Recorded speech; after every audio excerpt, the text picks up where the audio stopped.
بسم الله الرحمن الرحيم. الحمد لله رب العالمين، الصلاة والسلام على سيدنا محمد وعلى آله وصحبه أجمعين. Toutes les louanges appartiennent à Allah subhanahu wa ta'ala. Nous le glorifions, nous cherchons son aide. نستعين به ونستهديه ونعوذ بالله من شرور أنفسنا ومن سيئات أعمالنا. Nous demandons son pardon, ainsi sa guidance. من يهدي الله فهو المهتد ومن يضلل فلن تجد له وليا مرشدا. Et je témoigne qu'il n'y a d'autres divinités qu'Allah subhanahu wa ta'ala. Ashhadu an la ilaha illallah wahdahu la sharika lah. Et qu'il n'y a pas d'associé. Et je témoigne que son prophète Muhammad sallallahu alayhi wa sallam est son serviteur et messager. Allahumma salli ala sayyidina Muhammad wa ala ali sayyidina Muhammad كما صليت على سيدنا إبراهيم وعلى آل سيدنا إبراهيم إنك حميد مجيد. Mes chers sophiles, assalamu alaikum wa rahmatullahi wa barakatuh. Nous commençons cette première séance parlant et essayons de connaître quelques points qui sont liés à la parole d'Allah subhanahu wa ta'ala. D'abord, qu'est-ce que c'est que la parole d'Allah subhanahu wa ta'ala? C'est le Coran. Qu'est-ce que c'est que le Coran?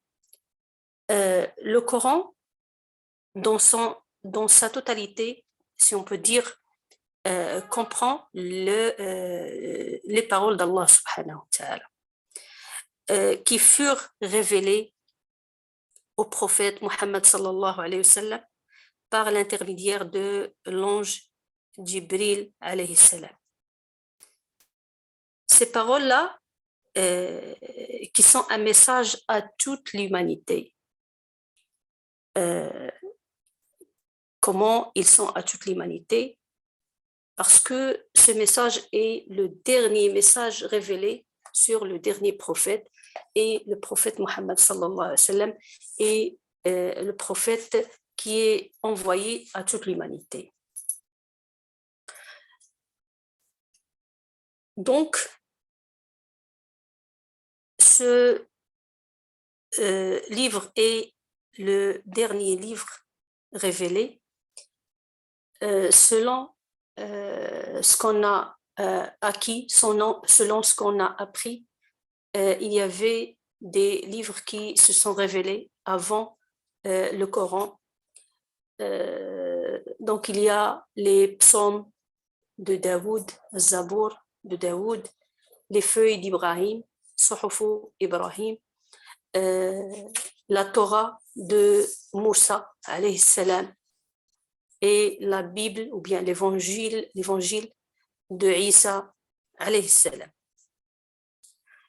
Tous ces livres avaient le même message, c'est l'appel à l'unicité d'Allah subhanahu wa ta'ala, c'est l'appel à réaliser l'adoration fidèle au Créateur subhanahu wa ta'ala.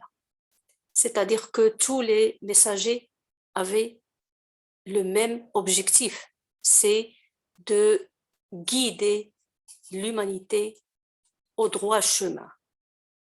Et tant que ces prophètes-là, dès notre père Adam alayhi salam jusqu'à notre bien-aimé prophète Muhammad sallallahu alayhi wa sallam, avaient le même message, avaient le même objectif, donc ils avaient même la même religion qui est la religion de l'islam.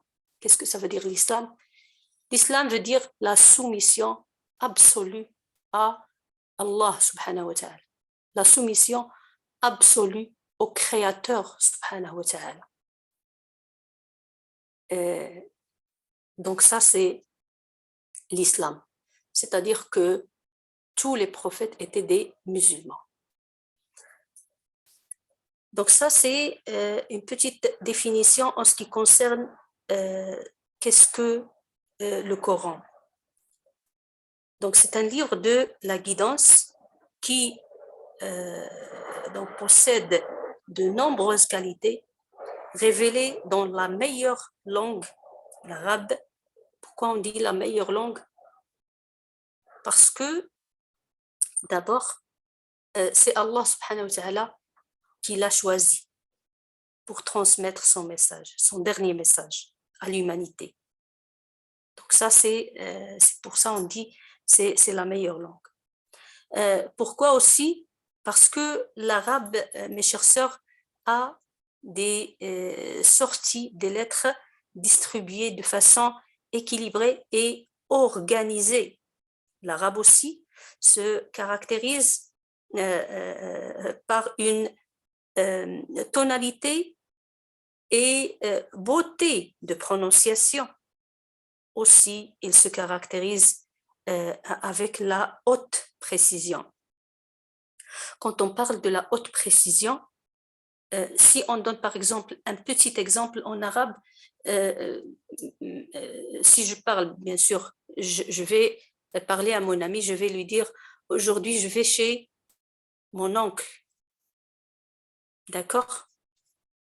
Alors quand je dis mon oncle, celui qui m'entend ne va pas déterminer de quel oncle je parle. Est-ce que je parle de l'oncle de la part de mon papa ou bien de l'oncle de la part de ma maman? Aussi, si je parle de ma tante, d'accord? On ne peut pas déterminer de la part de qui. Mais quand je dis Ammi, on va automatiquement savoir Ammi, c'est le frère de mon papa. Khali, je vais savoir que c'est automatiquement le frère de ma maman. La même chose pour ma tante. Quand je dis Ammati, donc je vais savoir automatiquement que c'est la sœur de mon papa. Et quand je dis Khalati, je comprends automatiquement que c'est la sœur de maman. Une autre précision, en tant qu'exemple dans la langue arabe, c'est la précision qui concerne donc les différentes catégories de personnes. Dans le français, on a le singulier, et le pluriel. Donc, on a le singulier et le pluriel. Par contre, dans la langue arabe, on a une autre précision quand on parle de deux personnes. C'est le duel. Al-Muthanna parle du duel. Donc, quand on parle de deux personnes, le Coran a déterminé qu'il a parlé de deux personnes. Par exemple, dans le Coran, on trouve que Allah subhanahu wa ta'ala, il a parlé d'une seule femme et il a dit وَامْرَأَتُهُ dans Surah Al-Masad, une seule femme, imra'atuhu. Il a parlé de deux femmes, imra'atani. Il a parlé de plusieurs femmes, nisa. C'est clair? Donc, la même chose pour les hommes. Et là, donc, quand il veut parler d'un seul homme, il a dit rajulun. Quand il a voulu nous transmettre un message sur deux hommes, il a dit rajulani.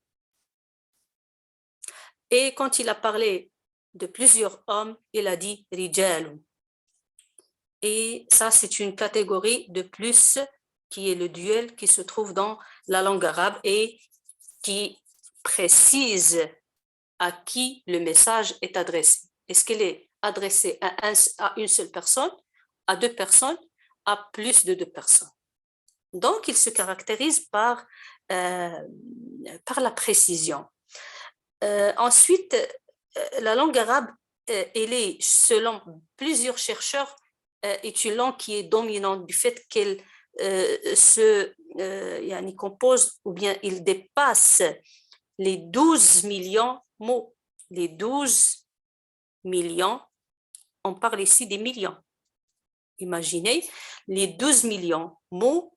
Par contre, la langue française ne dépasse pas les 200 000 mots. L'anglais ne dépasse pas les 600 000 mots. Donc, regardez la différence entre la langue arabe selon plusieurs chercheurs que l'on trouve que cette langue, elle est dominante.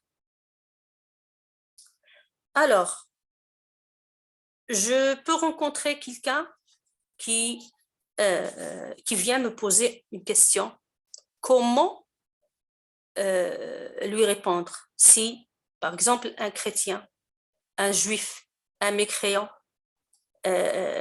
vient et me dire si le Coran est destiné à l'humanité, comment serait-il dans une langue que la plupart du monde ne comprennent pas? En fait, la réponse dans ce cas-là peut contenir plusieurs points ou bien plusieurs aspects. Le premier aspect, si ce soupçon, cette choubha, était vrai, il serait nécessaire de ne pas attribuer la Bible à Allah subhanahu wa ta'ala, car bien sûr elle a été écrite d'une langue que la plupart du monde ne peuvent pas la comprendre. C'était la langue araméenne.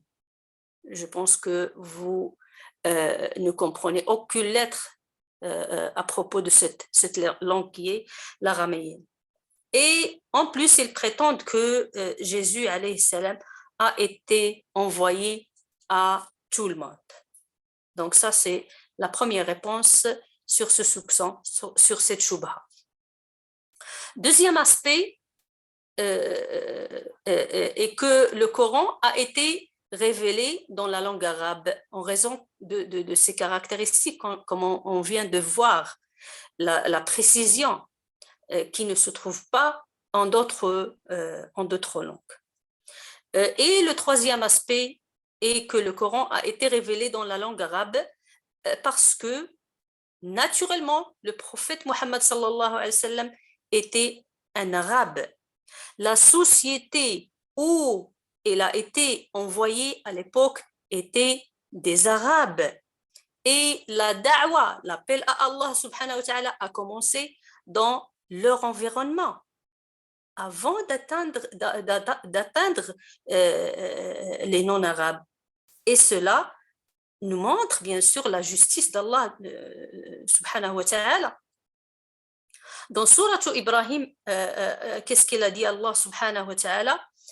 Il a dit وَمَا أَرْسَلْنَا مِنْ رَسُولٍ إِلَّا بِلِسَانِ قَوْمِهِ لِيُبَيِّنَ لَهُمْ, ce qui signifie que et nous n'avons envoyé de messagers qu'avec la langue de son peuple afin de leur éclairer. Regardez comment Allah subhanahu wa ta'ala il est juste envers tous les êtres humains. Quant à savoir comment le transmettre aux non-arabes, il ne suffit, ou bien il consiste à leur traduire ces significations et pourquoi pas faire un effort et apprendre l'arabe. Et c'est ce qui s'est passé au cours des premiers siècles de la da'wa. La da'wa a été présentée à tout le monde et les gens ont cru en Allah subhanahu wa ta'ala et ils ont compris la religion et ils ont maîtrisé la langue arabe et ils ont donc compris le Coran et il y avait même parmi ces gens-là qui sont devenus des grands savants et des grands imams. L'imam al-Bukhari, l'imam al-Muslim, l'imam al-Albani, beaucoup de savants qui ne sont pas d'origine arabe, mais ils ont laissé de grandes traces dans l'histoire islamique. Donc ça, c'est la réponse sur ce soupçon. Le Coran est l'une des deux sources qui forment le socle de l'islam. La seconde source étant la sunna du prophète sallallahu alayhi wa sallam. Alors quelle est la différence entre les deux? la différence entre le Coran et la Sunna est que le Coran, dans son ensemble, transmet la parole d'Allah subhanahu wa ta'ala, lettre par lettre. Et la Sunna, au contraire, bien qu'ayant une inspiration par Allah subhanahu wa ta'ala, il est inspiré par Allah subhanahu wa ta'ala, en même temps, il réunit les actions et les déclarations du prophète sallallahu alayhi wa sallam. Le Coran réunit 114 sourates. 114 sourates. Eh bien, il débute par Suratul Fatiha, l'ouverture, et il s'achève par avec Suratul Nas. Toutes les sourates du Coran sont regroupées dans ce qu'on appelle des ajza, les parties. Et chaque partie se compose de 2 hizb. Donc, on a 30 juz dans l'ensemble qui se compose de 60 hizb. Bien sûr, le hizb correspond à la moitié d'un juz, d'une partie. Bien sûr, il y a 2 ahzab dans chaque juz. 2 ahzab dans chaque juz. Alors,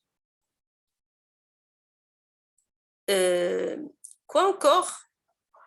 Si on parle des versets, le Coran se compose ou bien contient plus de 6000 ayats, plus de 6000 versets. Et plus de 77 000 mots, représentant un total de plus de 323 000 lettres. La plus longue sourate dans le Coran, c'est Suratul Baqarah, la 2e sourate dans le Coran. Et la plus courte sourate est Suratul Kawthar, c'est la sourate numéro 108, donc qui se compose de 3 versets seulement. Le plus long verset dans le Coran, c'est le verset des dettes, c'est le verset 282 de Suratul Al-Baqarah. Ça, c'est la définition bref de la parole d'Allah subhanahu wa ta'ala. Alors, comment était la révélation de la parole d'Allah subhanahu wa ta'ala? Le Coran, en fait, n'est pas descendu au prophète sallallahu alayhi wa sallam en une seule fois. Allah subhanahu wa ta'ala le révéla progressivement sur une période d'environ 23 ans. Le prophète sallallahu alayhi wa sallam avait 40 ans lorsque la révélation débuta et il s'acheva alors quand il avait 63 ans, c'était l'année de sa mort sallallahu alayhi wa sallam. D'après la majorité des savants, le Coran fut révélé en 3 étapes. La première fut la transcription de la parole d'Allah subhanahu wa ta'ala dans ce qu'on appelle al-lawh al-mahfouz. Al-lawh al-mahfouz, la tablette préservée. Allah subhanahu wa ta'ala a dit dans ce sujet, mais c'est plutôt un Coran glorifié, préservé sur une tablette. Donc ça, c'est dans Suratul Al-Buruj, le dernier verset. Après, la deuxième étape, c'est la révélation du Coran par Allah subhanahu wa ta'ala au ciel le plus proche lors du noble mois de Ramadan. Inna anzalnahu fi laylatil qadr veut dire que Allah subhanahu wa ta'ala l'a révélé dans le ciel le plus proche. Et puis la troisième étape, c'est et la dernière bien sûr, quand il fut révélé au prophète sallallahu alayhi wa sallam par l'intermédiaire de l'ange Jibril alayhi salam. Et c'est lors de cette étape qu'il fut révélé par partie. graduellement, progressivement selon les événements.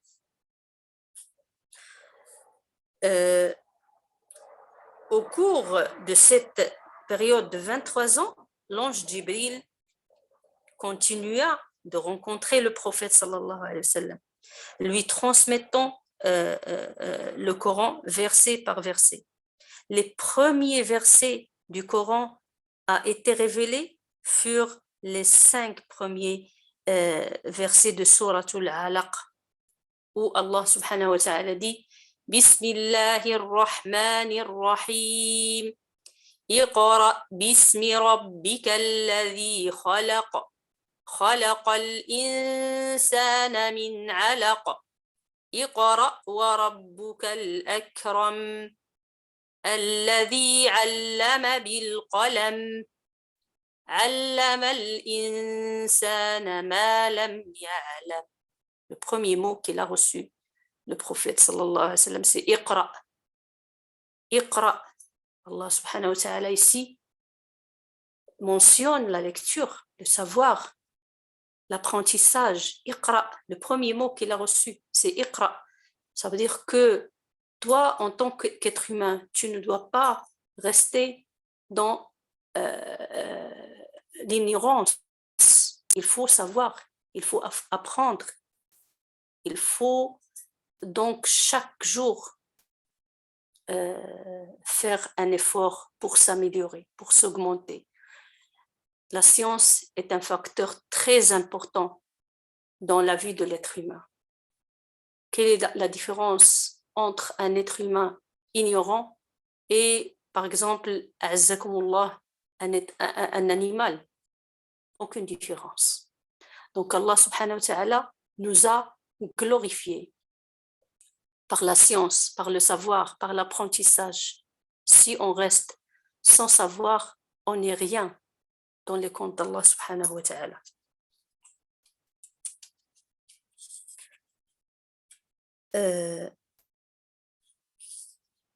Comment, ou bien quelle est l'histoire de la compilation?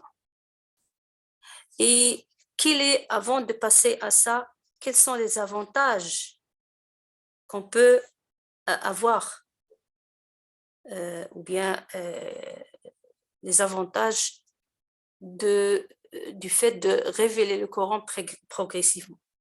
Le fait que le Coran a été révélé par étapes comporte certains avantages, comme celui d'avoir permis au prophète sallallahu alayhi wa sallam de renforcer sa détermination contre les non-croyants, d'en avoir simplifié la mémorisation et la compréhension par les compagnons radiyallahu anhum, et d'avoir prouvé la véracité du prophète sallallahu alayhi wa sallam. En outre, cette révélation graduelle servit à prouver la nature miraculeuse de la parole d'Allah subhanahu wa ta'ala. Les lois de l'islam purent être révélées de façon progressive et le processus de la révélation fut facilité par le prophète sallallahu alayhi wa sallam.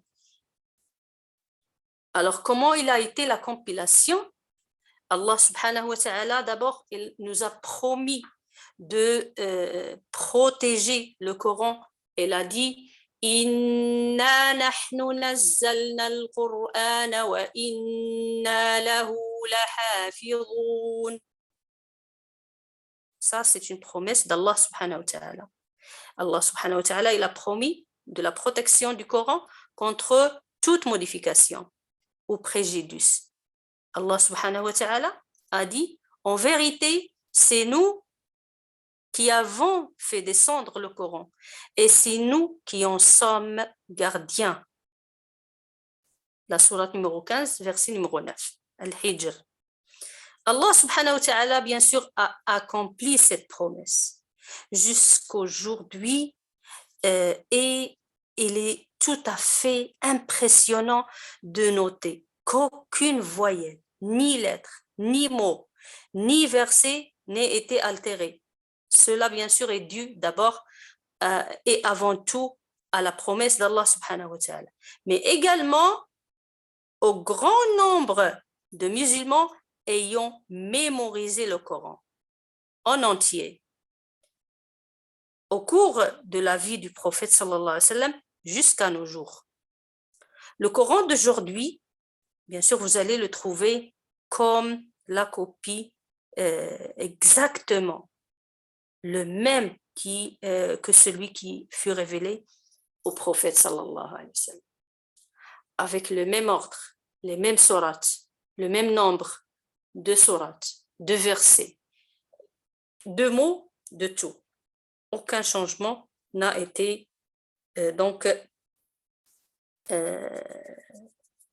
fait sur le Coran. La compilation du Coran, moins de 2 ans après la mort du prophète sallallahu alayhi wa sallam, fut une étape décisive dans l'histoire musulmane. En assemblant le Coran, des strictes directives furent suivies avant d'accepter un verset ou une partie de verset comme étant authentique. Du vivant du prophète sallallahu alayhi wa sallam, le Coran avait été préservé sous une forme écrite et complète. Cependant, il n'était pas consigné dans un livre. À cette époque, les compagnons écrivaient, radiyallahu anhum, sur tout ce qu'ils trouvent, sur tout ce qu'ils peuvent trouver. Cuir d'animaux, os d'animaux, pierres, morceaux de bois. À chaque fois qu'une nouvelle révélation descendait au prophète sallallahu alayhi wa sallam, ces mots étaient écrits presque immédiatement, mais comme le Coran était encore dans un processus de révélation, il ne pouvait pas être recueilli dans un ensemble, dans son ensemble. Durant le califat d'Abu Bakr as-Siddiq, le premier calife des musulmans, radiyallahu anhu, il y avait une pénible période, c'était une bataille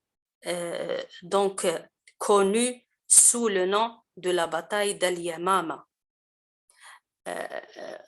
La bataille de l'Yamama, où il a eu lieu, bien sûr, le nom de l'Yamama, c'est un lieu où cette bataille a eu lieu.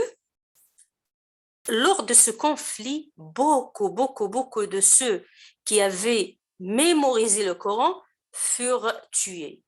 Omar radiyallahu anhu rencontra Abu Bakr as-Siddiq pour l'en informer et le prévenir qu'à moins de rassembler le Coran en entier, il pourrait être perdu.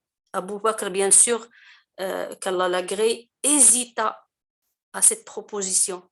Il craignait qu'un tel projet soit considéré comme une innovation dans la religion. Et ce ne fut qu'après que Omar radiyallahu anhu a continué de discuter sur cette idée. Donc il a insisté, il a discuté avec Abu Bakr as-Siddiq. Il n'a pas cessé de discuter de cette idée avec lui expliquant les avantages d'un tel projet qu'il accepta finalement. Radiyallahu anhum tous. Il fut donc décidé que Zayd ibn Thabit, radiyallahu anhu, qu'Allah l'agrée, serait chargé de rassembler le Coran en un manuscrit. On le choisit principalement. Pourquoi? Parce qu'il avait lui-même mémorisé le Coran en entier et parce qu'il avait mis par écrit du vivant du prophète sallallahu alayhi wa sallam. En tant que son premier scribe, Zayd ibn Thabit était le premier scribe du prophète sallallahu alayhi wa sallam. Il était aussi l'un des compagnons qui connaissait le mieux la récitation du Coran. Avant d'accepter un verset, Zayd ibn Thabit exigeait qu'il provienne de 2 personnes l'ayant directement appris du prophète sallallahu alayhi wa sallam. Et qu'il exista un support écrit. Regardez comment, subhanallah, il était ferme dans ce sujet-là. Rédigé sous la supervision du prophète sallallahu alayhi wa sallam. Une fois sa mission accomplie, cela devint la toute première copie du Coran que l'on nomma Mus'haf. Mus'haf, c'est-à-dire ce que nous trouvons entre nos mains aujourd'hui, le Mus'haf. Et que l'on peut traduire par, si vous voulez dire, assemblage de feuillets ou de papier. À l'époque de Othman ibn Affan, radiyallahu anhu, qu'Allah l'agrée, qui fut le 3e calife de la communauté musulmane, succéda à Omar, radiyallahu anhu, après sa mort, et sous sa direction, les musulmans étendirent leur autorité dans de nombreux pays. Donc la communauté musulmane commence à s'élargir, à subhanallah, s'étendre. Les nouveaux musulmans de ces pays apprirent le Coran directement des compagnons radiyallahu anhum et de leurs étudiants. Mais arriva un moment où les musulmans commencèrent à diverger entre eux sur la récitation du Coran. Il y a des gens qui lisaient la fatha damma, la damma fatha, kasra, donc ils changèrent la grammaire et la conjugaison de quelques mots. Quand Othman radiyallahu anhu en eut connaissance, il informa les principaux compagnons que des copies officielles du Coran devaient être rédigées et expédiées dans toutes les provinces et que toutes les autres copies, complètes ou non, devaient être détruites. Donc ça, c'est une démarche très très importante pour protéger le Coran de toute modification. Dans le souci, bien sûr, il y avait un souci très important, c'est unifier la communauté, bien sûr, et dans ce sens-là, il y avait aussi 4 compagnons furent désignés pour recopier le Coran dans le nouveau Mus'haf ou bien les nouveaux Masahif. Mus'haf, c'est le singulier, Masahif, c'est le pluriel. C'était toujours Zayd ibn Thabit qui était le responsable. Avec lui, il y avait Abdullah ibn Zubayr, radiyallahu anhu. Avec lui, il y avait aussi Saïd ibn al-As et Abdurrahman ibn al-Harith, qu'Allah les agrée. Ces 4 compagnons empruntèrent le Mus'haf rédigé à l'époque d'Abu Bakr Siddiq radiyallahu anhu auprès de Hafsa. Parce que quand on a fait la première copie du Mus'haf, on l'a gardé chez Hafsa, la fille de Omar radiyallahu anhum ajma'in, qui le gardait et était responsable de sa conservation. Puis, après avoir achevé cette tâche, ils rendirent le Mus'haf à Hafsa radiyallahu anha. Chaque Mus'haf existait aujourd'hui est rédigé selon le modèle de celui de Othman ibn Affan radiyallahu anhu, quelle que soit l'écriture utilisée. أقول قولي هذا وأستغفر الله لي ولكم والسلام عليكم ورحمة الله وبركاته.